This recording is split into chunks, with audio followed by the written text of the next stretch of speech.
I am the first daughter of a very popular Lagos-based man of God.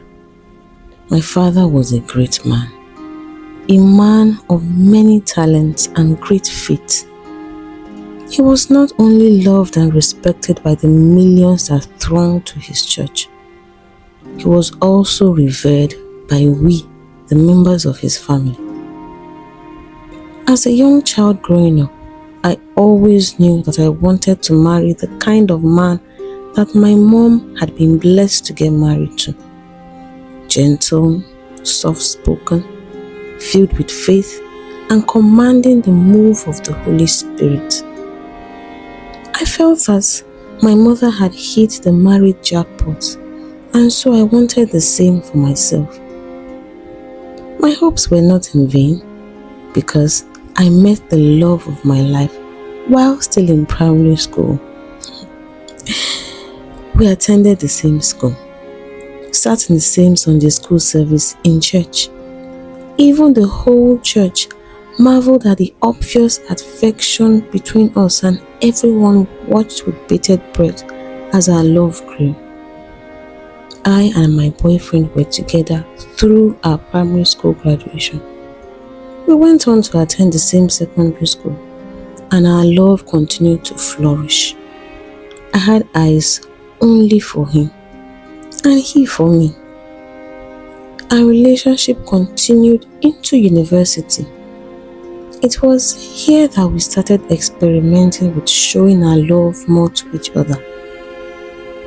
One thing naturally led to another, and we had sex for the very first time. I want to put this in perspective.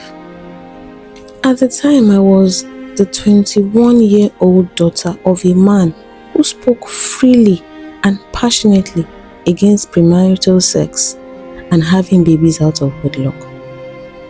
My father used to hold seminars and youth crusades, giving talks about keeping the marriage bed undefiled and urging youth to abstain from the sin of premarital sex.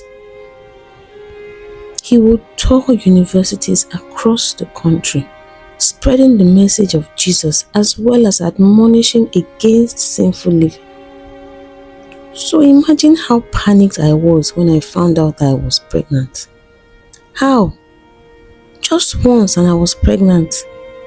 I knew girls who had been sexually active for years and had not gotten pregnant, so why me? It was now that it dawned on me that despite how vocal my father was about the evils of premarital sex, he had never given me any talks on sex education. Neither he nor my mom had ever spoken to me about relations between man and woman. I had gone through life totally oblivious of anything that had to do with sex, and the little I thought I knew was just based on conjecture from the few gist I had heard from my friends and my roommates. I was distraught. I could see the clouds of heavy shame hanging over my father as I worried what such news would do to his impeccable reputation. People would say he could not train his own child. People would question the authority and power which he wielded. I could already see visions of me being banished from the church and disowned by my parents. The mortal fear I was in far outweighed whatever early pregnancy symptoms that I could have been experiencing. My boyfriend also had the same fears. He was no stranger to my family, and he knew how highly my father held his reputation as a stellar man of God. So we both decided to do the unthinkable. We decided to cover our shame before anyone could know about it. We decided to have an abortion. I and my boyfriend visited the hospital together. We were seen by a female doctor who confirmed that I was indeed 8 weeks pregnant. She could not understand why I, at 21, would opt for an abortion, so she tried very hard to convince me to change my mind. She told me that I was not too young to have a baby. I was in a stable relationship, so why? Still, I and my lover stayed adamant. I could not afford to bring shame to the name that my father had spent decades building up. So we went ahead with the abortion. The procedure was smoothly and professionally done. There were no complications and nobody knew anything about what had happened. Life continued as usual, as the looming crisis had been averted. 3 years later, I married my long-time boyfriend and forever lover. I officially became a Mrs., no longer barred from having sex or bearing children. Now, I and my husband could eagerly get down to the task at hand. We were now free from any feelings of shame, so we gladly began to try to increase our family size. 1 year slowly became 2 years. Eyes began to linger a little bit longer on my flat belly whenever we were out and about. 2 years became 3, and the whispers began, wondering why my father, who was known for holding massive crusades which always yielded amazing miracles and testimonies, why he could not heal his barren daughter, why I and my husband still lacked a child. As the 4th year rolled around, the guilt in my heart seemed to boil over because it did not make any sense whatsoever. I had gotten pregnant for the first time after having sex with this same man I had now been married to for 4 years. I had never known any other man, never experimented, never had to treat any of those infections that one hears about. I knew that my predicament could only be as a result of the sin that I and my husband had committed on that day. Still, we went to the hospital for a series of tests. There it was revealed that my husband had a condition called azoospermia. This was a condition in which the man's semen did not contain any sperm. The semen was the liquid holding the sperm cells and acting as transport for the sperms through to the eggs for fertilization. But in this case, it was all liquid, no substance, no sperms. We were beyond confused. What could have happened in 7 years to destroy his sperm cells? The doctor suggested that we do an intrauterine insemination. She said that this was when sperms were injected into the fallopian tubes when a woman was ovulating. She explained that the millions of sperm will increase my chances of a successful fertilization and pregnancy. It seemed like a good idea, but I reminded her that she had just told us that my husband had no sperm cells in his semen. On hearing this, she explained that there was a procedure called testicular sperm aspiration, TSA. This procedure goes directly to the testes, where the sperm cells are produced and stored. It sucks out the sperm cells to be used for the IUI or for IVF. She, however, warned us that this was not set in stone. There was the possibility that no sperm cells were found, or that even the sperm found might be of poor quality or not enough. Still, it was a good option, so we went ahead with the process. The disappointment came quickly. No sperm cells were found, so we were advised to use donor sperm. People of God, we underwent IUI 3 good times with donor sperm. All 3 failed. I was still sobbing after the 3rd one when I was informed that I had ovarian failure. I was aghast. I was not even 30 yet. So what? I cried harder, begging God for forgiveness because I was increasingly becoming sure that we were being punished for having the abortion all those years ago. Because how could it be that everything that could possibly go wrong was going wrong? We had finally been able to pinpoint the cause of my husband's azoospermia. The doctor had initially questioned him about drug and alcohol use, but he had no history of either. She also asked if he worked in the petroleum industry. This was when the warning bells immediately began to ring, because my husband works in pipeline and on oil vessels. He was always in direct contact with the petroleum products being hauled around. He even told a story about a time that there was a massive spillage on board the vessel on which he was serving at the time. He said that the captain had mandated all the men on board to mop up and clean up the spillage to avoid further accidents. He spoke of the hardship, mopping up petrol in an enclosed space with little to no ventilation. At this, our doctor spoke up.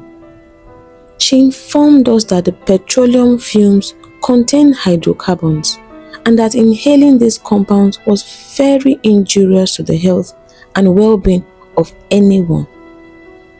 She mentioned that it especially kills sperm cells and has been linked to several cases such as that of my husband.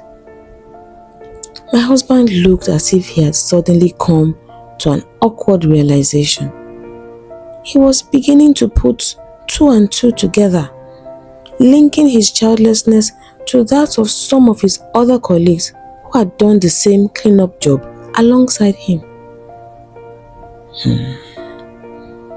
The doctor then advised that we use both donor eggs and donor sperm.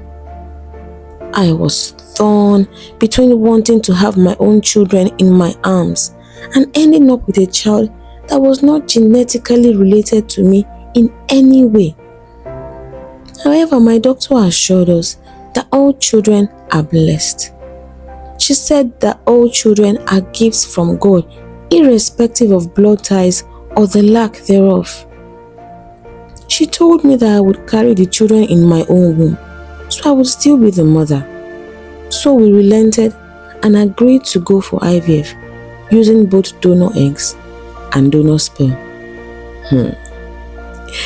Tell me why the first IVF using donor eggs and sperm failed. So did the second. At the 2-week mark, when I received news that the third IVF had also failed, I took it as confirmation that God was raining fire and brimstone on our heads for killing an innocent baby. God had found us guilty, and He was seriously punishing us. I gave up.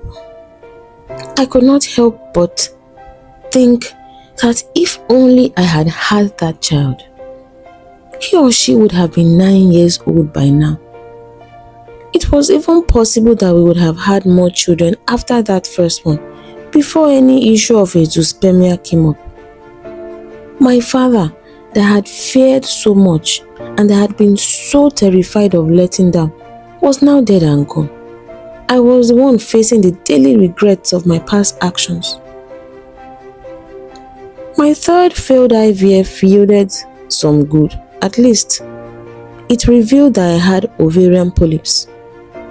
Polyps are abnormal growths that take over the space in which a baby is supposed to grow, thus making successful implantation impossible.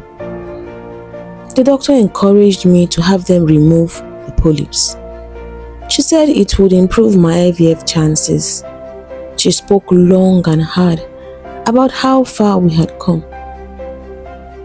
Throughout all this, my husband remained the staunch man of faith that I had fallen in love with and married. He also expressed optimism that a fourth IVF would work out positively, so I went through the excruciatingly painful hysterectomy to remove the polyps. However, this pain disappeared when, on the 2-week mark after my 4th IVF embryo transfer, I took a scan, which confirmed that I was indeed pregnant. I was carrying 2 healthy fetuses. Oh, I was overjoyed. Still, despite the joy, somewhere in the back of my mind, I was still expecting the worst. I was not sure if God was done with our punishment or not. To my surprise, the pregnancy was totally uneventful. No hiccups, no morning sickness, no complications, no issues. And at the end of 9 months, I was delivered of 2 beautiful babies, a boy and a girl. Oh, what a wonderful way to start the new year. I received my New Year gifts, my own children. What lessons have my life taught me? 1. Live for yourself. Never ever live for someone else. 2. Never carry the burden of another person's reputation on your shoulders. You are responsible for you and for you alone.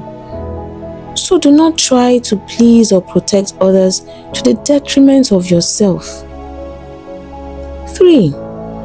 Parents, sex education is key as children grow up. Teach them about sex.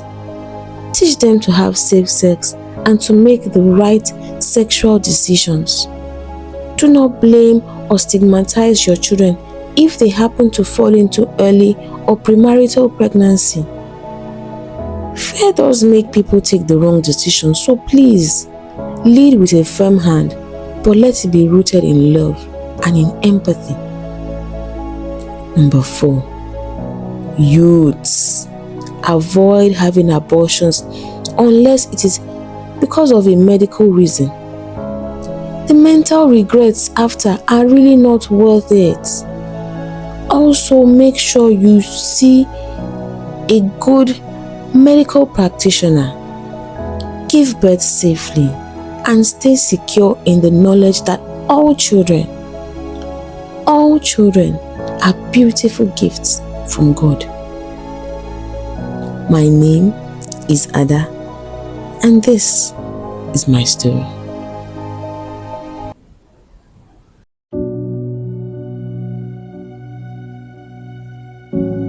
Hello everyone, I hope you have enjoyed this episode.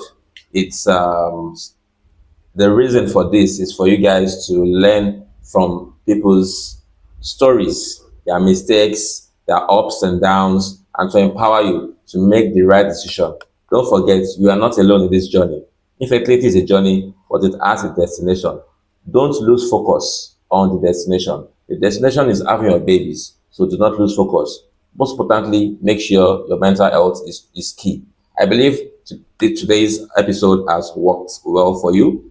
Learn from it and please share, subscribe, and next week, catch you for another episode.